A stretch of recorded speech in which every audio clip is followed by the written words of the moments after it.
অন্ধকারের মাঝে ঘন নীল রঙের একটি গোলক, উপরে ভাসছে পেঁজা তুলোর মতো মেঘ। আন্তর্জাতিক মহাকাশ স্টেশনের জানালা থেকে এমনই দৃশ্যের ছবি পাঠিয়েছেন ভারতীয় নভশ্চর শুভাংশু শুক্ল। এটাই নাকি পৃথিবী? সে ছবিতে অবশ্য দেশ বিদেশের সীমারেখা, স্থল, সমুদ্র কিছুই বোঝা যাচ্ছে না। মহাকাশ থেকে নাকি এমনই দেখতে লাগে আমাদের গ্রহকে। নাসার অ্যাক্সিয়াম 4 অভিযানের গ্রুপ ক্যাপ্টেন শুভাংশু শুক্ল, তিনিই ভারতের প্রথম নভশ্চর যিনি আন্তর্জাতিক মহাকাশ স্টেশনে পা রেখেছেন।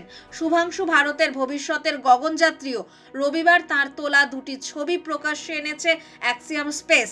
এই ছবিতে দেখা যাচ্ছে মহাকাশ স্টেশনের কুপোলা থেকে পৃথিবীকে দেখাচ্ছে একটি ঘন নীল রঙের গোলকের মতো, উপরে সাদা মেঘের স্তর। এর আগে গত 28শে জুন নরেন্দ্র মোদীর সঙ্গেও কথা হয়েছিল শুভাংশুর। ভারতের প্রধানমন্ত্রী জানতে চেয়েছিলেন মহাকাশ থেকে পৃথিবীকে দেখতে কেমন লাগে। সেবারেও শুভাংশু উত্তর দিয়েছিলেন, মহাকাশ থেকে দেশ বিদেশের সীমানা দেখা যায় না কাঁটাতার, কোনো ভেদাভেদ নয়, বরং মহাকাশ জাগিয়ে তোলে ঐক্য এবং মানবতার অনুভূতি। গত 26শে জুন স্পেসএক্সের ড্রাগন মহাকাশযানে চড়ে আইএসএস এর উদ্দেশ্যে পাড়ি দিয়েছিলেন 4 নভশ্চর।